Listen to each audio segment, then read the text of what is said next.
হাই, good morning. ৰাতিপুৱা হ'ল। ৰাতিপুৱা বাহি কাম কৰাই নাই। ল'ৰাটোৱে টেবুল আৰু চকীখন উলিয়াই আনিছে, আনি কৈছে মা মোক পঢ়াই দিয়া।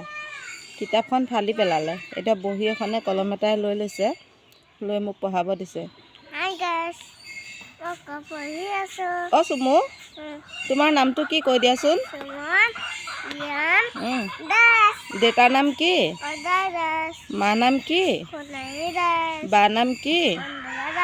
তোমাৰ গাঁওখনৰ নাম কি? থানাখনৰ নাম কি? জিলাখনৰ নাম কি? ডাকঘৰৰ নাম কি? Thank you. তোমাৰ অসমৰ মুখ্যমন্ত্ৰী কোন? অঁ, ডক্টৰ বিশ্ব শৰ্মা, হেমন্ত বিশ্ব শৰ্মা। কৈ দিয়াচোন। অঁ অঁ, আৰু তোমাৰ স্কুলখনৰ নাম কি? নহয়, তোমাৰ স্কুলখনৰ নাম? বিষ্ণুপুৰ। থেংক ইউ দেই।